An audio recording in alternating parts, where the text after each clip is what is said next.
Hello, everybody, and welcome to our summer webinar series. This one is called Innovation and STEM Outreach, and my name is Erica, and I'm hosting this webinar on behalf of the EIR team. As you can see, we're getting started here with this webinar, and we're very pleased to have as many of you as we do, taking time out of your busy schedule to talk about the program and how it all fits together. So thank you, first of all, for taking the time. Shivangana, if you wouldn't mind bringing us to the next slide. As I mentioned, this one's called Innovation and STEM Outreach. We're going to take you through some fast facts about the program because some of you are new to the program and might not know very much about it at all. Others of you are old hands, and some of this this information will be a review for you. We're also going to be asking you some questions and doing some interacting with you via the chat window. So if you look down at the bottom of your screen on the GoToMeeting window, you'll see a chat function. So if you'd like to just say hello to us, we've got our intern Vanessa, who is also standing by to answer any questions you might have. So feel free to throw your questions into the chat box in real time. We have the technology to answer you as you listen to the presentation. Vanessa and Shivangana and I will all be sort of jumping on board there. First of all, we're going to go through some introductions. We'll introduce the team to you. You've emailed with some of us. You may not know us yet. You'll get to know us a little bit better. We'll taking you through some fast facts about the EIR program, and then we'll have some discussion time, as I mentioned, and we'll be throwing some questions at you. And we'll look forward to continuing the conversation with you over the coming weeks and months. Finally, we'll talk a little bit about messaging and how to explain the engineering profession. Turns out there's actually quite a lot of science behind that, even though we might think it's quite a simple thing. And then the need for innovation and how that all sort of works together. So we'll invite you at the end to connect with us. And if you're not already following us on social media, we have a Facebook page and we have a Twitter account. We also have a LinkedIn group. So there's something for everyone in terms of connecting with us online. There we go. So these are the people that you may have already interacted with. You can see Shivangana is right there, dead center. I'm on the left there. Becky, who is right beside me, is going to be joining us in just a couple weeks. You'll get to know her fairly soon. And Shivangana, Vanessa, and Jonathan on the right-hand side are our wonderful summer students who have made a great contribution to the EIR program as part of the Engineers of Tomorrow team. So as you might know, it is a PEO program, the EIR program, and we, as Engineers of Tomorrow, are responsible for coordinating and administering the program in partnership with PEO. So Engineers of Tomorrow is the name of our team. We're all engineers or engineering students or STEM type students working toward careers in the field. Myself, I'm a professional engineer, and we're all interested in the future of the profession and interested in investigating how the outreach that we do today and the way that we explain engineering to young people today is going to shape the engineering profession tomorrow. So there's your EIR team, and we are very keen to help you out and make sure you have everything you need as you come back to the EIR program or come to it for the first time. So here are some fast facts. First of all, the EIR program, as I mentioned, it's the flagship educational outreach program of PEO, which is the regulatory and licensing body of engineering in Ontario. It's very innovative. It's as far as we know, the only one of its kind in Canada so far. And it's offered free of charge, which makes it different from some other outreach, STEM outreach and engineering outreach type endeavors. And it's features mainly in classroom interactions. So you've got hands-on activities with students and also engineers bringing their own personal example and role modeling to the classroom and working with teachers and students to illuminate what engineering really is. So EIR, the purpose of the EIR program, for those of you who are interested in sort of some of the bigger picture, the the EIR program is administered by the EDU, or Education Committee, which is part of Professional Engineers Ontario. PEO has lots of committees and task forces, as you might know, that are made up of volunteers and supported by staff members from PEO. So this one in particular, the Education Committee has a mandate. Their sort of terms of reference include this statement here. There's been a recent decline in students of interest in students in STEM-related careers. Some of the causes. Oh, would you be able to just mute yourself there? I think that might be Vanessa. Identified root causes for this decline include the image of science, perception of careers, the curriculum and teacher experience, as well as gender-based perceptions. So all of those root causes are things that the Education Committee is looking to tackle through changing education policy and curriculum. So those are things that are going on as well underneath the EDU committee. The EIR program, however, is more under this third piece here of outreach. So that's what the EIR is concerned with. There's something called PEO's Envisioned Future. I don't know if any of you have read that document. If you're interested in what we're sort of working toward, that would be interesting Googling follow-up homework for you to do. And finally, to support and encourage public information and interest in the role of professional engineering in society. So the EIR program is part of those efforts and why we're here, basically, some of what we're trying to accomplish in having the program. So we began way back, almost 20 years ago, believe it or not. Just 5 schools in Toronto had pilot EIRs that year. The following year, it scaled up quite dramatically to 14 different schools. And then we had expanded to do a few other interesting experiments, such as science centers, local museums. Fast forward to 2014, we had 81 EIRs in 75 schools, so quite a large jump in growth there. And then this past school year, we had 97 EIRs in 90 schools. So we're getting so close to that 100 EIR mark. And we're very, very pleased with that. And in a moment, I'm going to show you where we're headed for the 2016-17 school year. Another big jump in the number of people that are involved. So especially if you're coming into the program for the first time, welcome. You are part of a large cohort and part of a sort of proud history of steady growth that is now turning into more rapid growth of the program and more people that we're reaching across Ontario to help them understand what engineering is all about.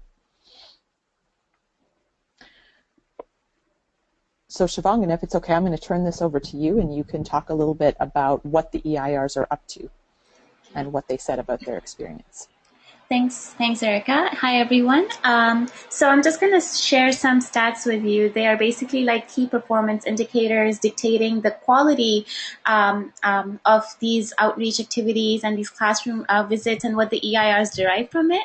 So we asked our 2015-2016 cohort to answer a few of our questions for data purposes so we know how the program is going for them. So about 68% of the EIRs, and we surveyed about 22 people. That's the response we got. So it was a good data set. 68% of them said that they went into the classroom at least 4 times during that school year. 46%, which is also a remarkable number, went in at least 7 times. Some stats that are very up there are the ones, if you look below, 91% of the EIRs felt like they engaged their students really well.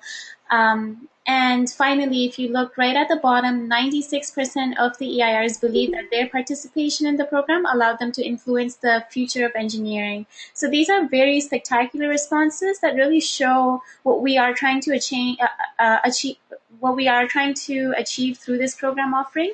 And it shows that we are meeting this goal. We do have a long way to go, but the EIRs leave feeling pretty satisfied through this program, as the data shows. So Erica will talk more about the objectives of the EIR program. Sure. So I think, I gave you sort of the high-level explanation of what PEO is looking to accomplish through the EIR program. We've now spent 3 years running the program, and we have an understanding of what we need to do in order to make it a success. So these are some more sort of tactics or objectives that we've come up with. First of all, is in the K-12 system at this present time, there's no mention of engineering. It's not in the curriculum. It only says math, science, physics, chemistry in high school. We don't talk about engineering, even though, as we all know, engineering is such a fundamental part of our societies and our communities and the way that they run. So just putting the word engineer and the term engineering on people's radar screens, these young people, these teachers, these members of the general public, that is a big win for us. And the EIRs are sort of the ambassadors, our foot soldiers, if you will, that are out on the front lines making sure that that awareness is happening, is increasing. We want to create positive collaboration and true teamwork between educators and engineers. As you can imagine, there's a certain cohort of teachers that maybe feel a little bit intimidated by the prospect of teaching a STEM subject or an engineering-related topic to their students. If they don't have a STEM background themselves, or if they maybe have a little bit of math phobia left over from when they were kids and they had to take math, they may not feel very comfortable, representing themselves as a math person or as a science person. And we want to make sure that they feel comfortable, and that if they're feeling a little bit vulnerable, or like they're asking for help, that we're leveraging everything about the way that they know how to deal with students, all of their knowledge around psychology and lesson planning and all of those things that teachers are great at, and combining that with the real world experience that engineers have and the contributions that they can make. So putting that all together. We want to remove all barriers that exist to participate. And clearly there's a lot that we can do in terms of supporting our EIRs and our teachers to help them have a good experience with the program. And we see you as our customers, so we want to create a seamless experience. In all of our conversations with you, all of our interactions, we want to make sure that it's clear what we're asking you for, that we give you lots of notice, that we're communicating with you just enough, maybe not too much. We don't want to spam you, but we do want to make sure that you're kept in the loop and that you sort of have the opportunity to tap into the larger EIR community when you want to and when you need to. And just finally, something that we're doing for the first time is leveraging the support of PEO chapters. We really had not done that before, and now we're reaching out to chapters and also other companies and organizations to see how we can grow the program. And although, as I mentioned, this is a homegrown success story for Ontario, we're very hopeful that it can be exported to other provinces as well, and this can become a national program with national impact. We think that's a pretty exciting possibility.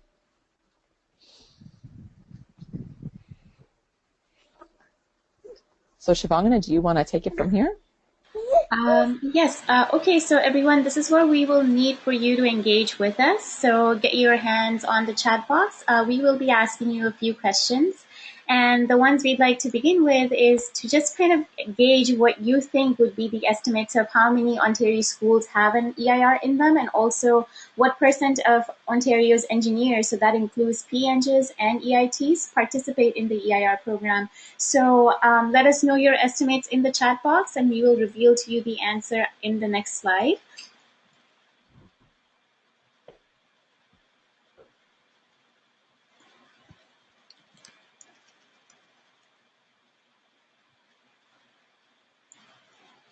So we are getting some answers in. 20% of Ontario schools have an EIR, 5% of engineers are in the program, 5% and 0.1%, 1% and 0.1%, lots of percentages towards the lower end. Someone showed their math to us. So they said that 3,500 schools in Ontario, 90 schools is a low percent. So there you go. I think now is the time where we can reveal the answer and show us the math that we did. So about 6,000 publicly and privately funded high schools and elementary schools are in Ontario, with about 88 of them participating in the EIR program. That makes it 1.5% of the schools that are a part of the program. And with 85,000 PEngers and EITs in Ontario and 95 of them participating as of last year, we have 0.11% of engineers that are involved with this program. So it might seem like low numbers, but they are actually very high. We're talking We are continually growing. So here are some future projections that Erica will be touching on. Sure, thanks, Shivangana. So as you can see, we are predicting some upward growth. We've spent the last couple of years sort of getting our hands on how to make the EIR a high quality experience, and we think we're now ready to focus on scaling with involving the EIR chapters, the PEO chapters, and bringing more schools. We're doing lots of presentations with teachers and bringing other companies and other types of organizations on board to help us grow the program. So you can see that we're tracking to have quite significant growth in this. This is year 3. This will be our target. And then year 4 and year 5, we can go even higher. And as Shivangana said, even though these percentages look quite small, and might seem a little bit discouraging, like we're just getting started, the good news is that we're still reaching a lot of kids. You know, that's 8,000 kids that they now know what engineering is, and there are ripple effects that happen from that, and who knows how many of them might sign up and become engineers in the future. So we should definitely be proud of the impact that we're having, even as we work to grow and make it larger. And as far as, let's just do a little dreaming here for a minute and what it would mean to have an EIR in every classroom.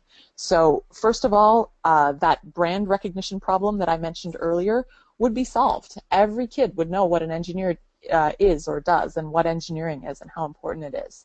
We would have strong positive role models as far as the EIRs.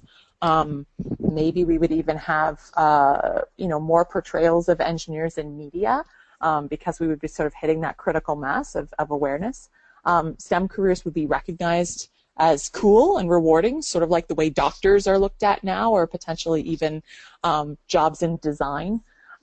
Design is going through a renaissance right now with the D Lab at Stanford and design thinking, and there's no engineer attached to it anywhere. Innovation, similarly, is having a real heyday, and you know, we have politicians all the time talking about the importance of math and science and math and technology in growing our economy.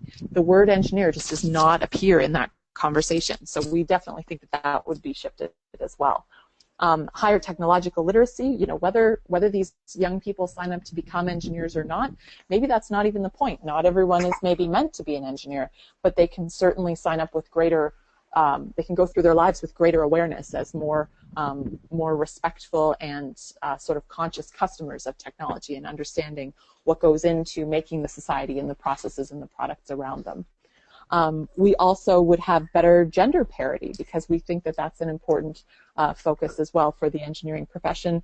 K-12 teachers, remember how I said some of them are sort of nervous about teaching engineering and teaching STEM.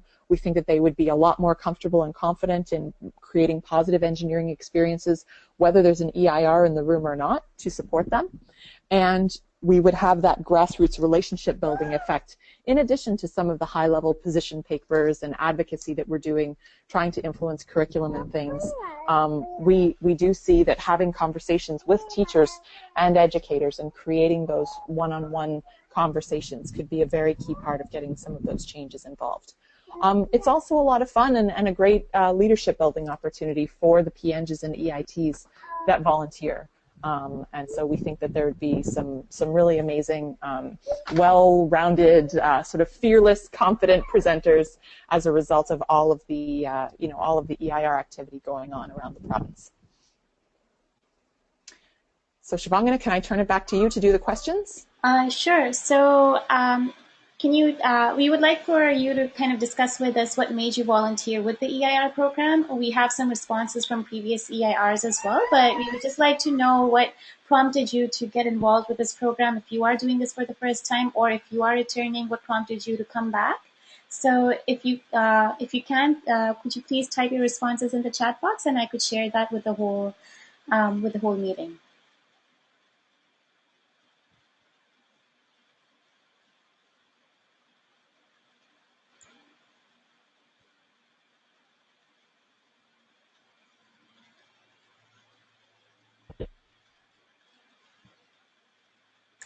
So we are getting some responses in. Sharing my experience with young kids to grow the profession. Semi-retired, so I had free time. Once I started, I loved it. That's awesome. I wanted to raise awareness of the engineering profession and improve the STEM experience for students. Enjoy working with kids as a coach, so I thought I would enjoy this as well. This is Saren. Hi, Saren. Um, Laura says that she wants to get kids all excited about science and problem solving, and the reason one of the people that just responded said that the reason that they picked engineering is because they knew and they met an engineer. So that's awesome. These are the personal connections that help us make these big choices about our careers. So that's pretty cool. Thank you for all of your responses. Now we would just like to share some of the responses that we've got. They're very much in line with what you've already shared with us, but someone said that similarly to the last response we got, a presentation on the ozone layer that one particular EIR saw when they were 9 eventually led them to become an environmental engineer. So right on at an early age, something as big as this, something as little as a presentation on an ozone layer led them to choose their profession in environmental engineering in the future. Someone said that they believe in the potential of young engineers to contribute in a valuable way to society, and think that they need more avenues to do this during their engineering education. People also said that getting involved in a program like this helped them understand the responsibilities of their professional career and to their professional organization more, and that would be PEO. And of course, someone also said that it reminded them of why they wanted to originally study engineering and renewed their interest in engineering as well. So thank you for your responses. Well, we can move on to the next question. We would also like for you to tell us what are some of the best volunteering experiences you've had so far and why. Perhaps you got involved in other activities. It does not have to be the EIR program, but what made that particular activity enjoyable for you as a volunteer? What made you feel, that you were recognized and welcomed? What were the certain things that happened that allowed that experience to be great for you as a volunteer? So if you could just type those responses in the chat box, we would love that.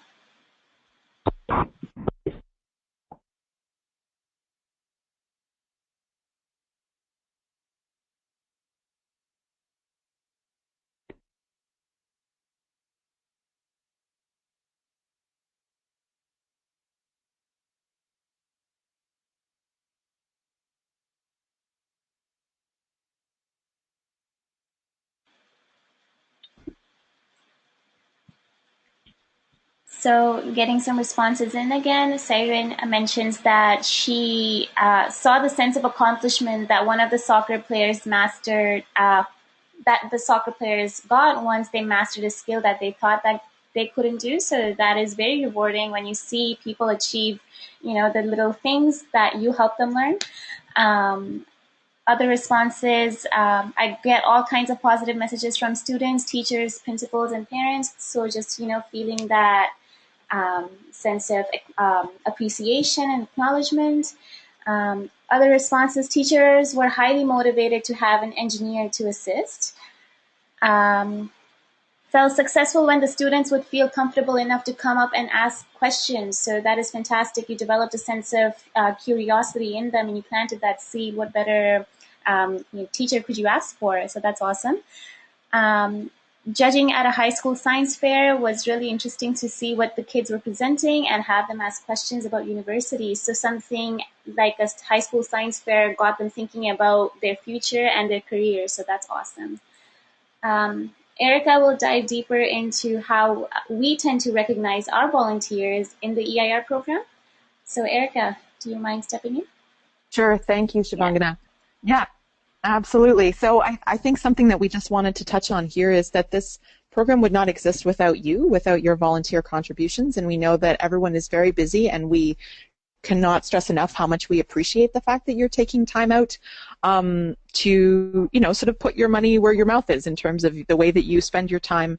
Lots of people talk about making a difference. You're actually doing it, and I think you all deserve a lot of credit for doing that. Our job is to help you every step of the way. As I mentioned, we want to remove barriers. We want to create a good experience. We're trying out our customer service hats at every turn. But, we definitely have a continuous improvement mindset, and we want to do better in that sense. So basically, I'm just giving you a bit of an understanding from our side. We think it's important beforehand to show you the bigger picture that you're a part of. So that's sort of what we're doing right now in this conversation. During the program, we'll check in with you regularly. There's a mid-year survey. We try not to spam you, but we also do want to make sure that you feel supported and connected. We're going to put some time into creating some conversations on various social media sites, as I mentioned earlier. So we encourage you to interact with us there, and as well to check out our website, because there is some good information there. Afterwards, we will let you know, and we'll actually be asking you as well for your personal stories about the impact you created and the experience that you had. And most of you, if you're returning EIRs, should have received your little thank you packet in the mail. We just sent those out last week and I think the week before. So the PEO has a great culture and tradition of acknowledging its volunteer contributions, and we just want to make sure that that does not, the EIR program is no exception to that. So some of you outlined the personal satisfaction that you got and what you to become a volunteer. We hope that by doing our jobs well, we're going to keep you as a volunteer for many, many years, and you'll stay on board to grow the program and grow its impact that it has on young people and the general public. Another piece of the recognition, which is really nice to receive, if you're wondering whether what you're doing is making an impact or not, what some of the teachers had to say about their EIRs. And you can say it's a great opportunity. They get real-world experience in the classroom and how excited they are about that. They're looking forward to another year of having this EIR is described as having knowledge, expertise, and professionalism, and a phenomenal program, easily the highlight of my school year. So this is all from the teachers. Way to go, returning EIRs. Clearly you're doing a fantastic job, and what we're doing is working, and we're going to support the new EIRs to have a good experience as well. Hey, thank you for that, Erica. So one of the questions that we'd like to ask you now is, what stories would you like to tell about engineering? What kind of a narrative would you want to share about the profession? The types of messages that you would want to deliver about engineering? So if you have any particular thoughts on that, please go ahead and share them now.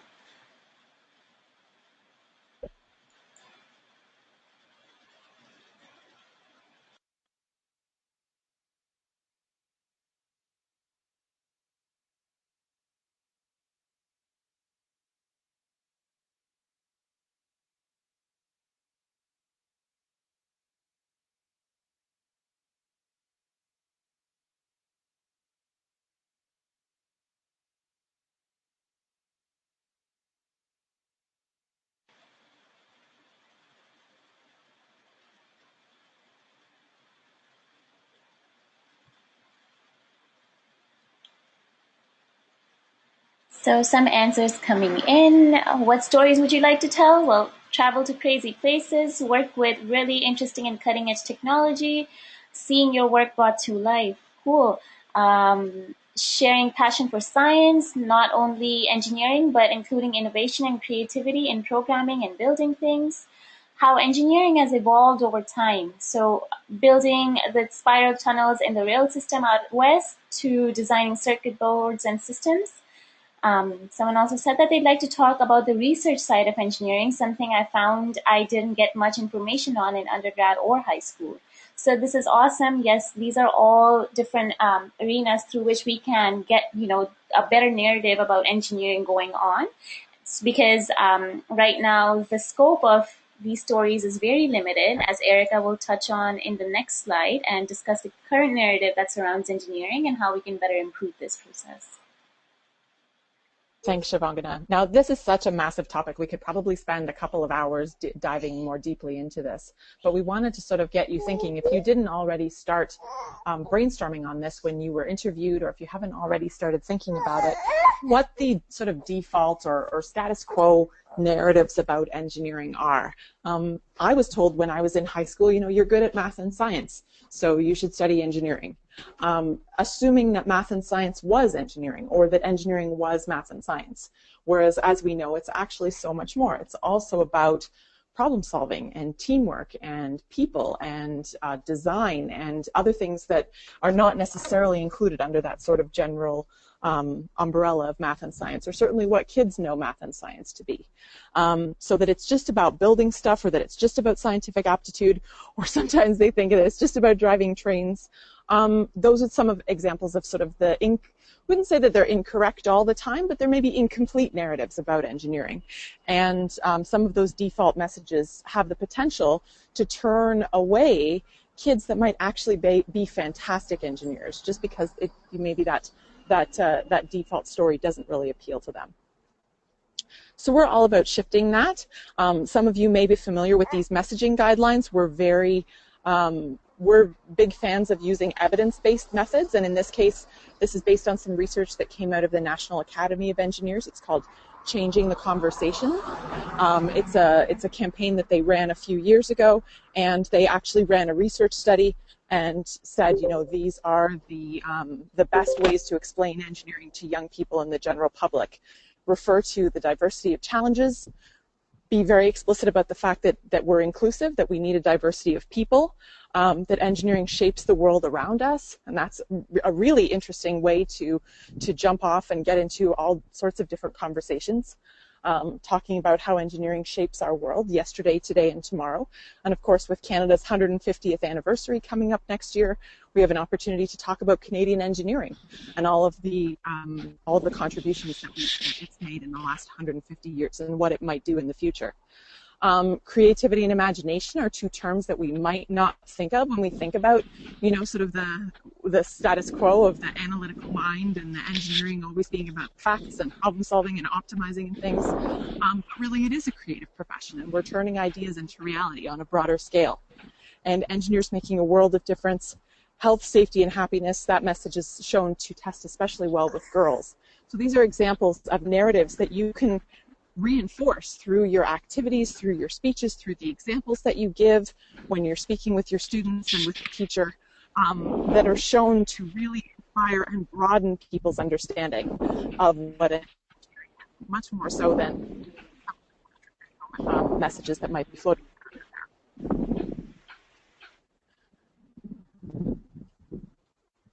And so, again, we will provide a copy of these slides. Not sure if we mentioned that off the top, but we're definitely willing to share these with you. And here are some messaging ideas for reference that you can integrate into what you're doing. Siobhan, I'm going to back over to you. Yes. Okay. So another question for you. What is the bigger change that you would like to be a part of through this? So kind of a bigger picture question ties in with our last question. So with all these messages that we have in our mind, what is the bigger, what are we trying to achieve through this? So what are your longer term visions through participating in a program such as the EIR program? So you can share your answers with us in the chat box below, and I'll read them out.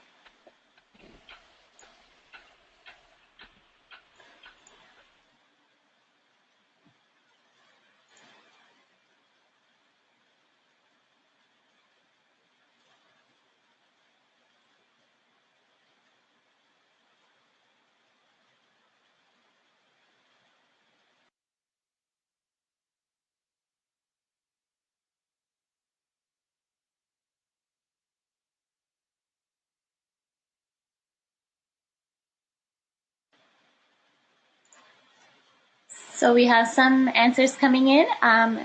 Through this, one of the responses says that they would like to give children lasting passion for science and engineering and also confidence that they can do it. Excellent response.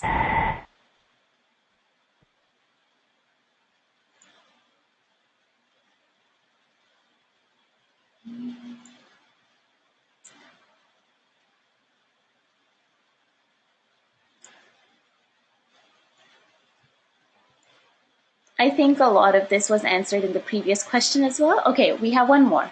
Giving students the information and resources they need to find what they really want to do in school and their careers. So many people join engineering with a misunderstanding of what it is and can have a negative view of the profession because of this. So true. There are so many misconstrued ideas about the profession and so many silos that we have to break through all these efforts that we are putting in. And that is definitely one of the aspects of the bigger change that we want to make through the work we are doing. Definitely. Thank you. So I guess we can move on to the next slide. If there are any more responses coming in, I will read them out. But Erica will not now talk about the engine for innovation and how it ties in with messaging and engineering outreach. That's great. Thank you, Shivangana. So I think that myself, my own personal vision for change that we can in the engineering profession comes from some of my friends who are, like me, mid-30s, finding out for the first time when they talk to me what engineering actually is. And they've, gone on to choose careers in banking and biotech and healthcare. And they're now saying, oh, is that what engineering is? That's really cool. I would have loved to have done that. And I'm it's one of those forehead smacking moments that's also incredibly validating, because it's like saying, it is true. It is a great place, and we do want different types of thinkers and a wide variety of people to come into the profession to help us solve these tough challenges that we're up against. But we do have a messaging problem. We do, if we're able to explain to these groups of people that maybe don't identify with the status quo of what we're putting out there. Maybe, for example, they're not super into bridge building. Maybe they're not super into robots, but they would have been into something else, for example, if we'd found a way to resonate with them better. So it's not one of those things that we want to sort of keep ourselves up at night trying to be all things to all people, but having kind of a consciousness around who we're talking to and what takeaways we're able to create for those different groups of students. So right now we've got this large circle on the left-hand side of the graph here that is all of the students that are capable of doing engineering, that would make good engineers. So right now, only a portion of them are entering engineering. Some of them are sort of like my friends. They're going off to biotech. They're going off to healthcare because they feel like that's something that's more like where they belong, even though they could make great engineers. They're by definition sort of self-selecting away from engineering. However, there are a sort of a core group of kids in this A circle that are choosing engineering without any intervention. They know it's for them. They love it. They're sort of the easy converts, the early adopters, and it's great to see those kids in your classrooms, no doubt. What we want to think about as well as those kids are the other kids that would be great engineers, but maybe just not in the current, they're maybe just not they're not getting appealed to in our current way of doing things. So what could we do a little bit differently in order to, for example, innovate on one of our engineering activities to attract these different groups of kids? So Shivangana, if you could go to the next slide. What about the kids who want to make a difference in the world, who want to help people? What about the kids who want to communicate big ideas about society and how things are going to change? What about the kids that are really good at organizing and leading teams, that are more extroverted but not necessarily they maybe don't fit the stereotype of what we might think of as engineering. All those different populations are represented by these bubbles of A prime. And if we learn to say, well, engineering can be this, it can be this, then we start to appeal to those different groups, and they may self-select into engineering, which then in turn creates more diversity and more strength in the profession, gives us the ability to innovate within the engineering profession, and then in turn provide a more diverse picture to the engineers of tomorrow or the young people, so we can then represent and continue to grow that innovation and the capacity to innovate for the future in terms of bringing more people from a broader range of perspectives and personality types and thinking into engineering. So this is assuming that these are all people who would make great engineers. They just maybe don't look the way that we think that they would. We don't expect them necessarily because of a cultural barrier, because of a difference. Obviously, we're talking about gender here as well. But it's not just about gender, this benefit of diversity that we're talking about creating. So that's why we want to start using this innovation and this messaging and strategy to try to target different subgroups of students to come into the engineering profession. So that becomes both the way of creating more innovation and also a source of innovation. So as I mentioned, creating an innovative profession, that means we need to do innovative outreach. And that's what we're sort of calling upon you to partner with us to do. So we want to go out there and we want to deliver, just the facts kind of thing. We want to do a good job of explaining engineering as it sort of is. But when we think about how engineering has changed so drastically in the last, say, 40 or 50 years, even 20 years, the engineering jobs that today's young people will be coming into the workforce and sort of auditioning for may look vastly differently than the things that we're doing in our generation or even in our parents' generation or our grandparents' generation. Just absolutely different. So we need to make sure that we're very current in our examples and that we're portraying emerging disciplines, for example, and we're using up-to-date examples that are reflecting the reality of what they're really going to be up against. So innovating in an EIR context, that might mean that you're developing new activities. It might mean that you're trying something that's never done before, which means we acknowledge that means taking a personal risk.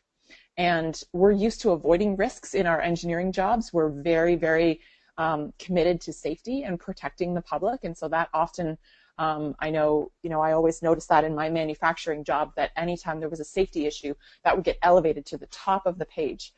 Even before cost or delivery or quality issues. And I think that's something that we're all very used to. Safety is a prime value of our profession and in our jobs. In EIR, obviously physical safety is non-negotiable. We don't want to introduce any physical risk. But when it comes to risk in terms of trying out a new activity or experimenting a little bit, we want to encourage you to feel safe to try new things, because the cost of not innovating is that we're not going to start to diversify the kids that are coming into the profession. We're not going to be basically updating ourselves as a profession and increasing our capacity to meet these big global challenges and becoming increasingly relevant as a profession, being the people that are recognized and sort of respected in the public eye for the contributions that we make. So you can see how it's all sort of connected. We need to stay relevant. We need to innovate, both in our profession in general and in our business lives, in order to stay relevant and for our companies to stay alive. And then we also need to innovate within our engineering outreach. So again, we just want to give you a big pat on the back. This might feel intimidating, asking you to innovate. However, we're going to give you a few examples, and we're going to say that innovation might not look as different as you think. You can start from scratch. You can construct a completely new engineering activity to represent a new situation that you don't feel that kids really have an understanding of. For example, one EIR that I spoke to was very excited to create something about the difference between the power grid in a developing nation and a power grid in Canada, for example, and how that looked different, and sort of building a little bit of a simulation with some switches that the kids could put together themselves and have them understand and appreciate some of the technology that goes into the standard of living that we all take for granted. We just flick on the lights and expect it to be there, but that's not so in all parts of the world. So that's an example of a brand new activity, and that's definitely going to take a little bit of iterations and experimentation. We are totally okay with having you bounce things off of us. We can arrange for testing. We can arrange for extra materials for you if you want to take on that type of innovation. However, there is also sort of a safer first step on innovating, which is sort of tweaking what you have. And so what do you have? You've got the EIR website. And if you go on there and you look under resources, you will see lots of lesson plans that have been tried, tested, and true by other EIRs. And if you have stuff that's worked really well and you want to share it, by all means send it to us and we will make sure that it goes up in that part of the website. Since we did the rebrand, everything's organized a little bit differently, but it is still up there. And we're very committed to making sure that you don't have to reinvent the wheel if you don't want to. We know that that's a significant commitment of time. If you would like to go even one step further and contact us for pre-assembled kits that we can send to you with the materials already. So the first idea, you go onto the EIR website, you download the lesson plan, and you go and buy the materials, and you get reimbursed at the end of the year. So that's one way to do it. Another way to do it is to ask us, and we can send you some pre-assembled activity kits.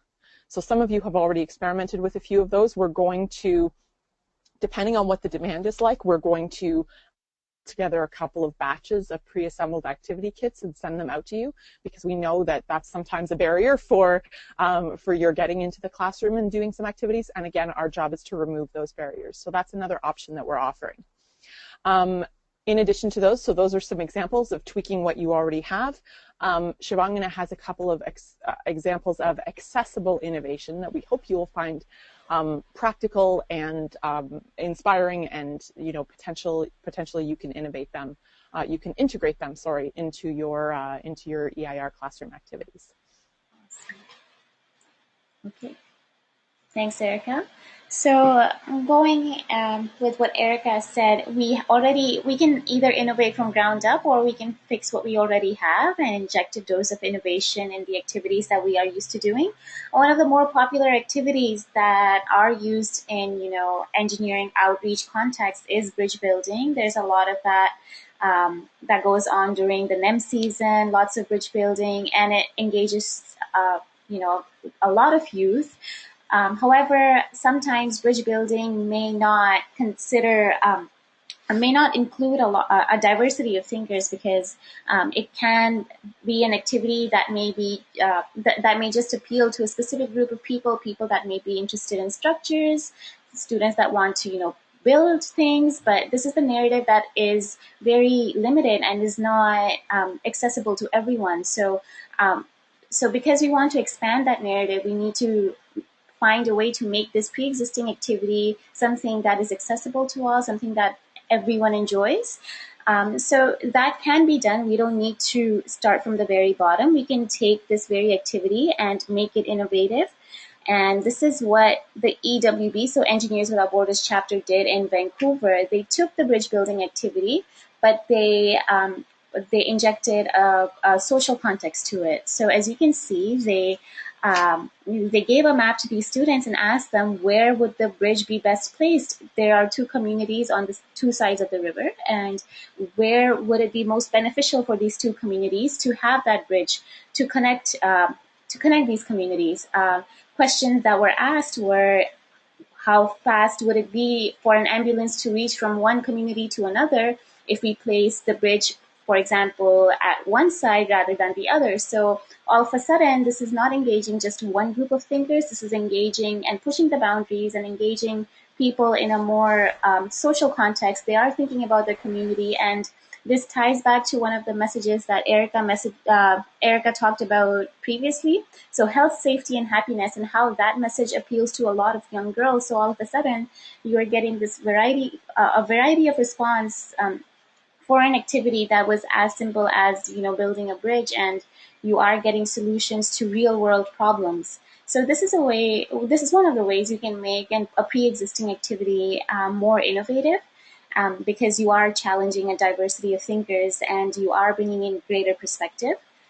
Another story that I wanted to share was of Dave Steves. He has been with the EIR program for a very long time, and he has been doing a spectacular job with engaging the students. One of the things that he told me that he does in the morning or whenever he enters the classroom is that he comes in with a newspaper and discusses topics that are going on in the world today. So they could be political issues, economic issues, environmental issues, anything that is going on in the news today. And he discusses these issues with the students in the classroom and connects it to engineering, giving them a broader perspective of the profession and how the profession ties into the bigger picture. So that is something that you can do, or, a version of it. It doesn't have to be the things that they are doing, but innovation is not something limited to technology and its use, but it could start with something as simple as newspaper is the point that we're trying to get across. So so this is what innovation leads to. It leads to a few different things. In terms of engineering, it helps challenge the public's perception of engineering, helps create a lasting and memorable experience for the students, and questions the role of engineering in the changing world. So our professions are not static; they are constantly changing. So when we inject these doses of innovation, give them the real life perspective that they deserve, we are showing them that engineering is a very dynamic profession. It helps us explore new teaching methods because innovation leads to experimentation. It inspires passion for engineering and encourages a diversity of thinkers within the engineering professions. You're not just targeting one group of people that likes structural engineering, but you also are appealing to other groups of people that maybe enjoy, helping the world be a better place. And finally, excites interest in engineering professions for prospective students that may be considering engineering and are on the fence about it. So innovation can lead to one or all of these things. So I think that brings us to the end of the presentation. Erica will share the closing remarks with us. That's great. Thank you, Shivangana. And I think one other thing that we hope that innovation certainly creates for all of you is a fun and interesting personal challenge. We know that you're all very busy, but you're also all very smart and used to solving difficult problems in your professional world. So if we put this to you and say, look, here is the big picture of the problem we're trying to solve. Please bring all of your own creativity and thoughts and ideas to bear upon this problem and let us know what you come up with. We've included just a few examples, the bridge building plus the bridge placement in the community exercise, bringing a newspaper into the classroom and then connecting those real world stories in with engineering in some sort of tangible way. These are the types of innovations that we're after, and if you have there are a few very experienced EIRs on the call with us here today. Hopefully you're just jumping out of your seat ready to tell us more about some of these types of innovations that you've been doing, that you've been integrating into your activities in the classroom. Maybe you didn't even think of them as innovation, but you are doing it anyway. Those are the types of things that we want to capture, especially for the benefit of these new people who may really appreciate some examples of things that they can do on that note. So please do get in touch with us. You have lots of ways to do that. First of all, we would like you, if you're comfortable, to take this conversation public, because the more exposure we get for the program to school boards and schools and parents and educators, the more we're going to be able to grow the program. So you can connect with us on your favorite social media platform. That could be Facebook or Twitter or LinkedIn, and let us know, what is either something new that you learned today, or something that you're excited about trying, or you've realized you're already innovating and this is how you're doing it. You could share some sort of tips or tricks. You can do that with us on social media. The EIR group is actually requires you to ask for membership, so find it online and then request membership. We'll accept you in, and you can have a conversation with your fellow EIRs there. We would also love it if you want to email us, or if you want to follow up on any of the points we've discussed today. We know we've thrown quite a lot of information at you today and sort of given you this broad mandate. We'd like you to be innovative. We think this is important, and we think that you're up to the challenge, and we're here to support you and help you do some really cool stuff and have some fun. So our next webinar, I believe it's actually in 2 weeks. Is that correct, Shivangana? It's going to be the week after next? Yes, we're going to skip a week. Okay, great. Thank you. So you'll be getting information about that very shortly, and we hope that you will join us for it. I believe it's going to be about STEM outreach and its implications for industry and companies, and thinking of yourselves as employees and what the connection is between the success of a company, the benefits to a business, for example, and having its employees doing STEM outreach. So we hope you're interested in that. If there are other topics that you want to propose for our summer webinar series or for later on in the year, by all means do let us know. There is a very short survey, I'm told it takes 2 minutes to fill out, where we'd like to get some feedback from you, both things that you liked about today's webinar and things that you think we need to tweak slightly. We're very open to all of that feedback because we want to make sure that we're providing you with a product that is useful and enjoyable. So thank you once again for tuning in and for your patience and for your contribution to today's webinar and to the program in general. We're looking forward to hearing from you either on the social media, on the Twitter, on the Facebook, and the LinkedIn group, or seeing emails from you and getting more of your contributions and thoughts about these questions that we've just started to discuss today.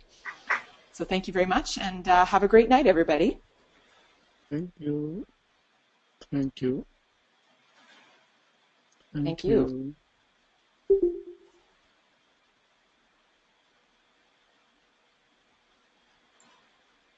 Thank you. You're very welcome. Thank you for tuning in. Thank you. Thank you.